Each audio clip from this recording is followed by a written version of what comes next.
Nau mai, haere mai, piki mai, kake mai, kia ora e tiwi, and welcome to 30 with me, Guyon Espiner. We do 30 minutes with one guest and no cuts, so what we record is what you get. Dame Therese Walsh was knighted for her leadership in sports administration, heading up the 2011 Rugby World Cup and the 2015 Cricket World Cup. She came from a working class background and has gone on to hold some of the biggest roles in New Zealand business. Dame Therese currently chairs the ASB Bank Board and the Air New Zealand Board, and she chaired the TVNZ Board between 2015 and 2019. She also finds time to mentor women in business and serve with agencies combating climate change and homelessness. She rubs shoulders with the most powerful in business and politics. So what are her insights into banking, aviation and media? And how do we meet the challenges of climate change, AI and inequality?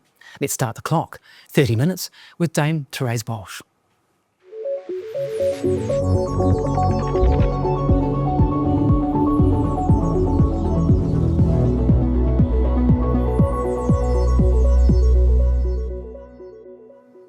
Kia ora and welcome to 30. Tēnā koe, Guyon.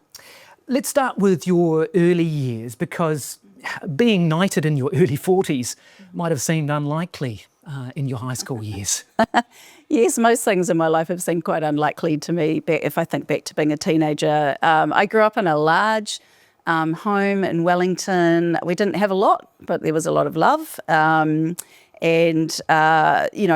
mother was a school teacher. My father fixed washing machines for a living. He died young. It was a happy childhood.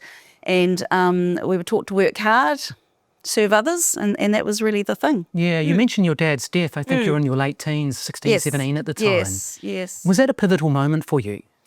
Well, I think it is. And I think actually at the time when you're quite young, if you lose a parent, you don't absorb it completely. And I think it's later in life you absorb it. And when I think about, some of the roads that I've gone down, probably my dad is there behind the scenes. He was always very proud of me academically and very keen for me to move forward. And when I think that he would be moving towards 100 now, if he was alive, he was probably a feminist. Really? Yeah. Yeah, he really wanted something for me as a young woman. And if you think about men of that generation, that was actually unusual. Yeah. Yeah, so you study accounting in Wellington, you become a chartered accountant and a KPMG, I think. Yes. That seems to have been pivotal to your business career. When you look at AI coming down the track, would it be fair to say that AI is now capable of doing most of the things that you trained for? I think AI is capable of doing many things. I think there's a couple of issues that we're all still grappling with out there, particularly in the business world. Firstly is that we need to be able to understand and trust what's happening. So we need to build our trust relationship with AI. Secondly, you will never get rid of the personal part that's required, the human-centric, that human overlay to the issues or the answers that AI are giving you. We will never, in fact, it's becoming more important as things like AI take hold, that the human connection that we grew up with in New Zealand many years ago is still here today and is still prevalent and necessary. Yes, but is it fair to say that there will be mass job displacement with AI? If you look at the investment into AI, surely that's what companies are banking on. They're going to get a return in terms of increased productivity and efficiency. And those words sound great until you start talking about the mass job displacement. Do you think that's coming? I think there will be some job displacement as a result of AI, but you've got to remember there's a couple of other competing parts here. Firstly, there is a whole industry being developed which people can participate in around creation and management of AI. And secondly, the protection against AI, because AI, like cyber, like many other things, has a good side and a bad side. So, there are many, many jobs in some of those areas. Secondly, it creates other jobs where AI helps enhance productivity and creates other parts of organisations, other types of business that can do things. I was talking to someone this morning at the airport who does a job, I won't say what it is, but it's a normal sort of job. And she said, I'm starting to develop an AI business on the side and I'm going to see how that goes. So there's going to be new things that emerge. Have you commissioned or seen reports for ASB or Air New Zealand in terms of the job displacement that AI might create? It hasn't gone to that stage yet. It's really about understanding how AI can come safely into our organisations and help make us more productive. So it's very much in its early stages everywhere around the world, but it is moving quickly. So we are leaning into this conversation really quickly. I come at it from a place of optimism that it will create other jobs and make organisations more productive. I mean, in the banking sector, it's being Yes. used for fraud detection, credit decisions, customer service already, right? I mean, it must be fairly entrenched already in ASB. It's certainly being used in most large organisations. The extent of it, though, I think people are taking care to make sure it moves at a pace that we're all comfortable with and that we understand the implications of it. So as I said earlier, there's this whole group of people and initiatives around understanding how it presents itself, how it's used, and how we can protect organisations, customers, people out there, customers, etc., from the negative aspects of AI. Which are? Well, for example, with any type of computing, if you give control of a process or something to that piece of technology, you have to understand where or how it could change. So those are things that we have to think about. So if artificial intelligence has the ability to do roles, to take on roles, to think about information in almost a human-centric way, but a more powerful way, and to spit out an answer, we have to know that answer is correct. Now, anyone that uses AI every day, as I do, will know that there are hallucinations. There are, things that arise that mean that is not a true representation of what has occurred. Looking out, say, to 2030, what jobs at a bank couldn't AI do? Well, I come back to this human part. You will always need human connectivity. We can't say that But vastly fewer humans, surely. Not necessarily, because I think that all organisations will start to do more things more productively, offer different services, and be able to kind of take that role. There will be job displacement, absolutely. So do you think the government's wrong to believe that they can replace 8,000 or 9,000 public servants by introducing AI over the next 3 years? I know that's not the only element of that, but they're saying that, aren't they? That they are going to get AI to do a lot of the jobs that the public service does now? Well, putting aside, I don't know what the correct number of heads in the public service should be. I haven't. No, but they're saying 8,700 fewer, and the AI will be a big part of displacing those. Well, my strong belief is that AI, and let's just call it digital technology, actually needs to be used much more fulsomely in the public service. So I really support anything that will create greater efficiency and greater productivity in the public service. And I think everyone in the public service that I interact with believes that to be a really powerful thing. And so I know at a sort of a government public service level, everyone's leaning into that and understanding how to do it. Really difficult though when you've got many different organisations with different systems, different, staff, etc., to actually figure out how to do that seamlessly. It's a big challenge. Yeah. If we knock the thick end of 10,000 public servants, a lot of them be out of Wellington. You're a Wellingtonian, born and bred. Yes. Wellington hard. You're pretty proud of that. That's right. Are you worried that the town is going to be a ghost town and really get its mojo knocked back? I think Wellington is in a bit of a difficult, point in its kind of journey. When I think about it, Auckland has had a lot of influx of population, immigration and movement, etc. A lot of business has moved to Auckland. And then you think about the rebound from the Christchurch earthquakes and the kind of the economic activity that's come out post the earthquakes. Feels a little bit like Wellington's got lost between those two things. Wellington is, and I know you've lived there and you'll understand this when I say it, it is a beautiful little city. Yeah, it's something we should be proud of. It has lost its mojo a little bit. Do you think? Yeah, a little bit.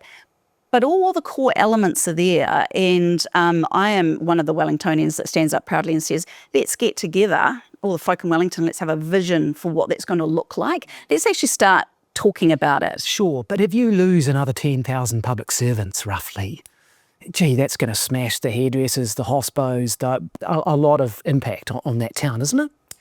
Well, the thing about it is that the public service is actually, I can't talk for the public service, so I have no role to sort of talk about the public service, but it is actually distributed throughout the country. So, yeah, sure. So yes, there is some concentration in Wellington, but I think the thing about all of these things, and it goes back to AI, you have to find that productivity cycle. So it's not just a question of all these people stop doing this and no one else does anything else. There are other opportunities, and that's the thing for New Zealand. We have to lean into those other opportunities, and AI is an enabler of those things. Let's talk banking. You're obviously chair of ASB. The Commerce Commission big report in 2024, it was pretty blunt. It said that New Zealand's 4 biggest banks don't face meaningful competition. I mean, you're the chair of one of those banks. Is the Commerce Commission right? Look, everyone has their views on banking. That's not just a reckon, though. It's the Commerce Commission who are a competition watchdog, right? Yeah, So absolutely. And look, we take note of what the Commerce Commission says. We take note of what others say. Do you agree with the Commerce Commission? Well, what I will say is this, that we have to earn a fair return for our shareholders. And if you think about New Zealand, we do need international investment. Just think about that generally. We need international investment in New Zealand from time to time in different projects, and it helps boost our economy. Sure, but this seems the money's going the other way. I mean, you earn $1.3 billion profit, and almost all of that goes back to Australia. Well, no, it's actually a deeper story than that, because first... Well, no, that's roughly true, isn't it? I mean, ASB paid $1.1 billion in dividends to its parent for, on profits of about $1.35 billion. I mean, most of it goes back to Australia. Well, actually what happens is capital is cycled back from the parent company in Australia to New Zealand. But also remember how much they are putting in. We have, and as you just said, an extraordinarily big balance sheet. If you owned all that money and you gave it to me to look after, you would expect a return, just as you would if you put $100 in the bank and get a return. I think the second thing is that because ASB, as an example, is a big bank in New Zealand, we employ thousands of people.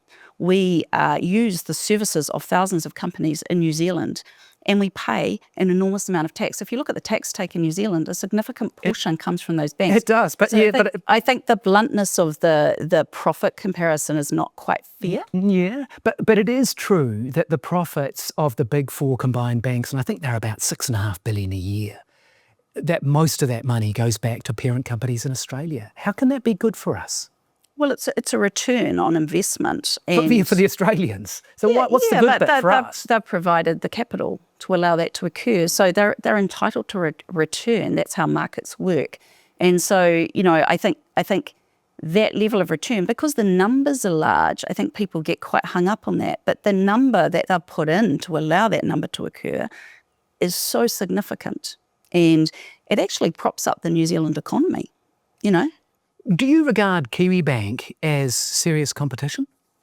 Kiwibank is growing fast, and Kiwibank is doing an excellent job. Yeah, but they're just 9% of the market, aren't they? I mean, if it were a pie with 10 slices, yes, the big 4 Aussie banks would have eaten 9 of them, and Kiwibank can eat one of the slices of cake and share the crumbs with the credit unions and the smaller banks. So, again, I can't talk for Kiwibank. I mean, there is a lot of competition in New Zealand. But do you regard them as serious competition at ASB? Oh yes, absolutely. They are growing, they are investing, and they are part of our competition ecosystem that we think about carefully all the time. The proposition put forward by Winston Peters recently was that we needed to buy back the BNZ and merge it with Kiwibank to provide competition to the other banks. What do you make of that idea? Look, I haven't given it a great deal of thought. I mean... you must have kicked it around a little bit when you heard that. No, honestly, I mean, there's a lot of things that get talked about in an election year. And I mean, more money going into Kiwibank, however that might occur, that's fine. More competition makes organisations perform well. We already have a lot of competition. Do you know the competition that I'm most worried about? The technology companies that come into New Zealand and don't have the same sort of rules applied to them as we do. In banking? Yeah, and different types of products. You'll find there's a lot of organisations globally that are coming in, and I know everyone focuses on this issue, but actually the competition coming from some of those new entrants and some of those global giants is something we spend more time talking about than the issues that you're raising with me. What kind of companies are you talking about? Can you name Well, some examples? there are so many of them. Can you give me But one? well, your big tech giants, What, your PayPals and all the usual folk.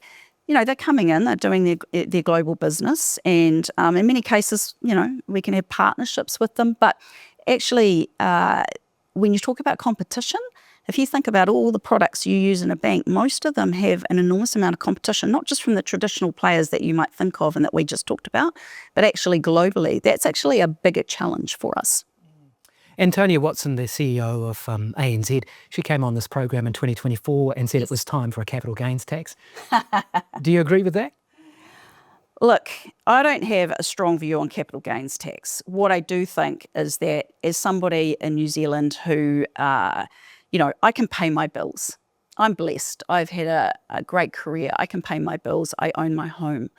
And I want a tax system that lifts all New Zealanders up. That's what I want. That's the thing. There's some complexity to capital gains tax, and that's not something that I spend a lot of time worrying about or thinking about. I just want a tax system, whatever part of it. The thing is, when you take one specific part of a tax system and start debating it, it's in the absence of the rest of the parts of the tax system. So I want to look at it in totality. Do we have that tax system that lifts everyone up as you I think in some parts we do. I think there are other parts that maybe need to be looked at and are being debated in the political arena right now. All I know is that I am happy to pay a higher tax rate because I earn more than the average Kiwi. I am happy to pay a higher tax rate. I think I should contribute more, and that's what I'm happy to do. Do you think that the taxes could be and should be higher for high-income earners like yourself?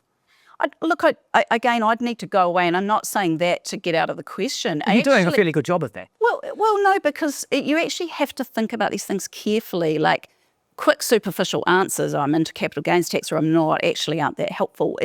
You actually have to look at the whole system. I would have to apply my mind to the whole system. What I know is that I want a system that lifts up all New Zealanders, and that if I am able to earn a little more than the average New Zealand income, then I would like to pay more tax. Let's switch to climate change. You've been quite outspoken on this issue. You head the nomination panel, I think, for the Climate Change Commission. I do. Okay. Yes. Let's start generally. How concerned are you about climate change on this planet, given we're pretty close to breaching 1.5 degrees warming? Look, I am worried about climate change. I mean, I think most people can see it's real. I think the debate about whether climate change is real or not has passed us by. I think the issue is what we're doing about it, and there are some different schools of thought about what we should do about it. My view is that businesses should be starting to solve it for themselves. And when I think about that, I look at the agri sector in New Zealand, I look at Agri-Zero, and I think about how we're applying technology. We talked about AI earlier. With sector like agri that is subject to climate change, and how much good work they're doing there that not only helps with climate change but sets New Zealand up for the productivity enhancements and other jobs that we were just talking about. So I see it in that way. Secondly, though, New Zealand is an isolated little country down the bottom of the world, so we have to be really thoughtful about how we look at these things. What I do know is that the rest of the world is moving, you sort of had this perception maybe 5 years ago that the rest of the world wasn't really worrying about it too much in certain parts, such as Asia.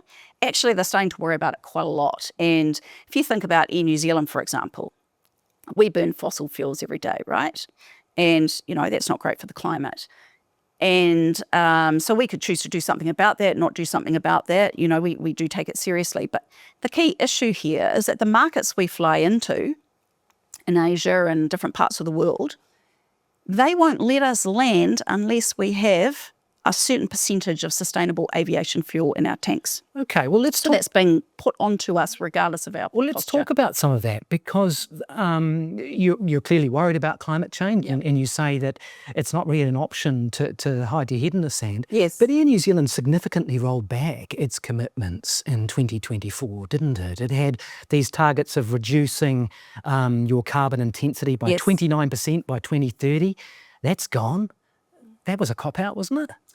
Well, I think I wouldn't call it a cop-out. I think what's happened What would you call it? Because you had this high, ambitious target. It was realism. So, yes, there was an ambitious target that was set back in the day. And That's well, fine. it was only in 2022, and then you Correct. killed it 2 years Well, later. I think it might have been a little earlier than that, but nonetheless, yes, we set a target, right?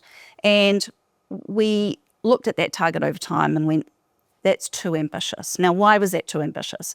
Because in New Zealand, dealing with climate change, you've got two choices. One is you say, well, we just won't fly, because not flying helps, right? Because you're not burning fossil fuels.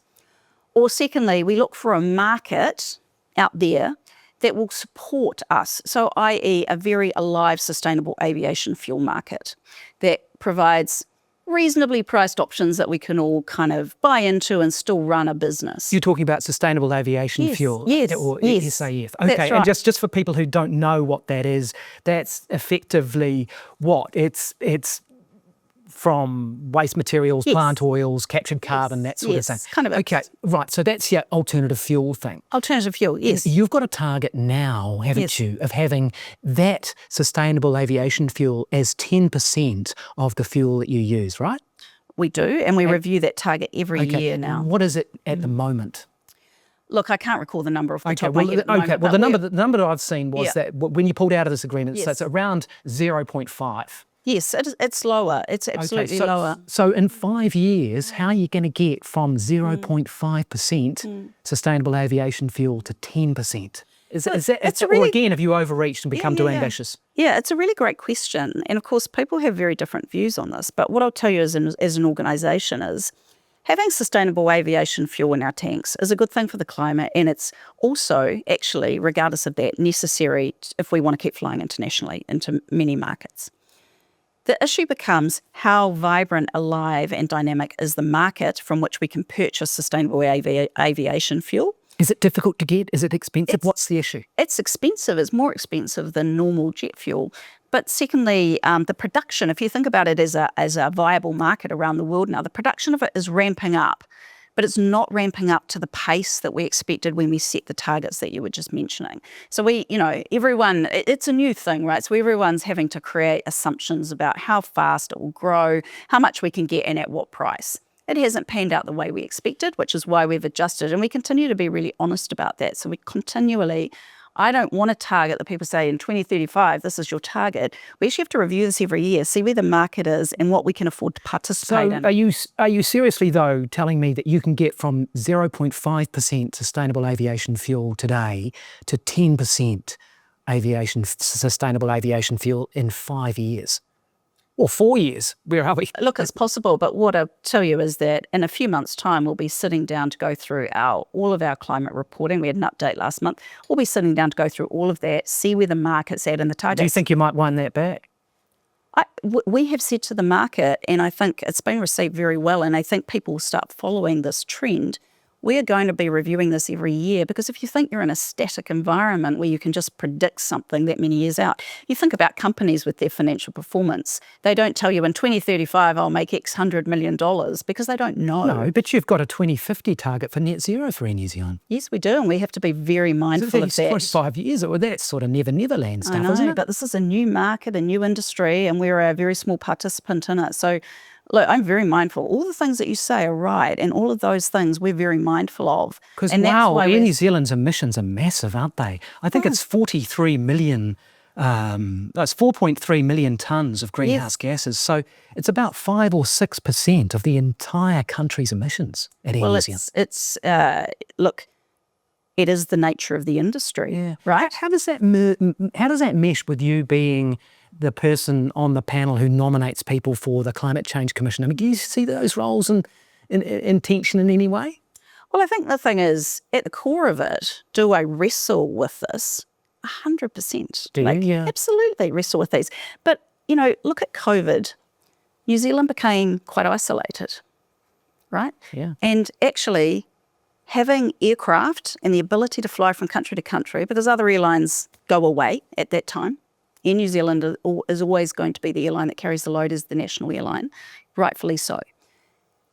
You think about our export industries and you think about our need to import supplies into the country as well as export our goods. You think about tourism, trade, all of the things that hold up to the GDP. It is mission critical. Yeah. So I can't get past that.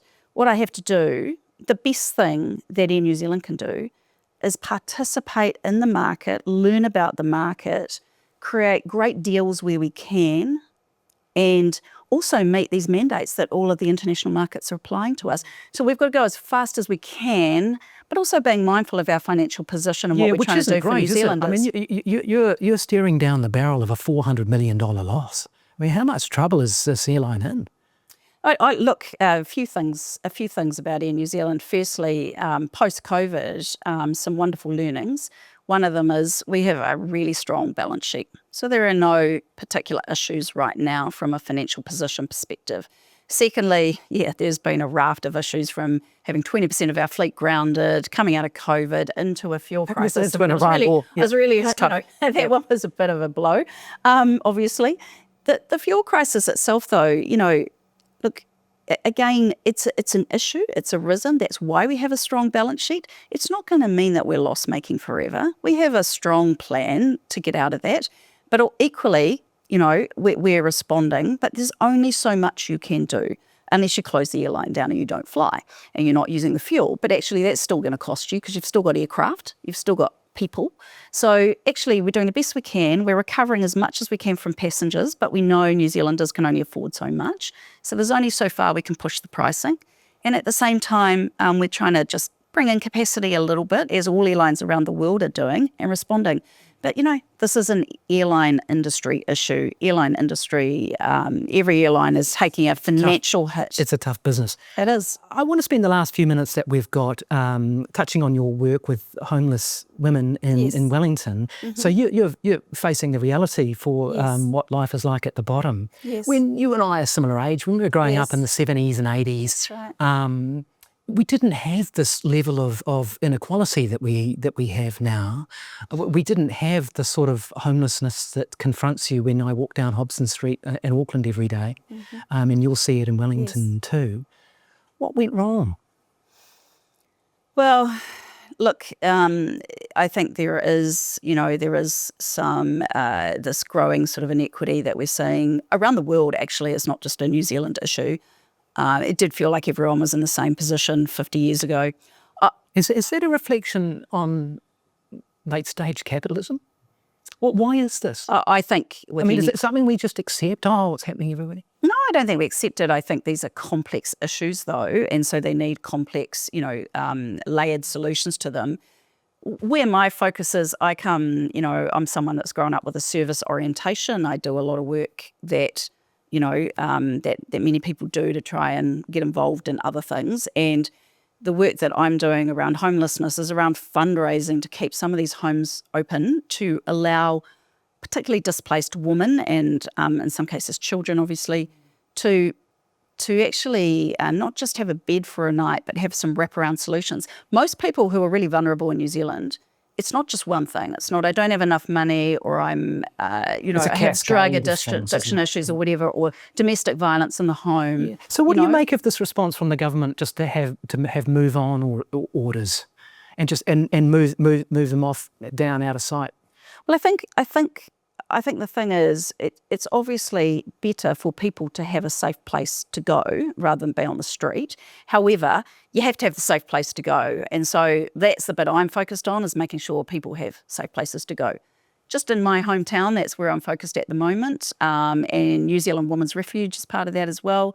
I've sort of over the years done quite a lot of work in the social services kind of areas.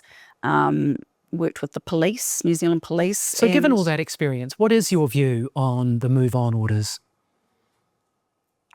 I think move-on orders are fine if they are coupled with a place to go. I mean, if you were starting out today, just talking about the fluidity of New Zealand and whether we still can rise from, tough circumstances and rise on up. I mean, if you were starting out today, working class family, limited connections, you reckon you'd still make it to where you are now? It is a different time, and I think one of the things that many women of kind of my age and stage who are in leadership roles have experienced is this moment where the world went, why are there no women doing anything? There are very few women in positions of seniority or influence, etc. And I think that helped. So women who were doing, a good job at things were often targeted for roles. And so there was a sort of a foot up there. But women still had to shine in those roles. They still had to exceed in those roles. And so we've seen women do that time and time again. Speaking of roles, yes, would you consider a role in politics? I may have a while ago, but probably not now. I think I'm at an aging stage now. I'm 54, so I'm not too old. But you're the Prime Minister's age, I think. Am I? Yeah. So who looks better? You can't use that excuse. Well, you've got better hair. Have I? Yeah, I've got more hair. Look. The thing is, I think no, now, seriously, would you consider a role in politics? Probably not. No, now, I don't think so. But had you toyed with it earlier? Yeah, no, absolutely. I could see that. To me, being in public sector work, like the Prime Minister, like all of the politicians are, is an act of service. And, it's difficult work. And I've got a service orientation. Now, after my experience, my best role is actually working in and around and supporting. Yeah. Well, thanks very much for sharing your thoughts with us on 30. Appreciate it. Really appreciate that. That was 30 Minutes with Dame Therese Walsh. This is 30 with me, Guyon Espiner.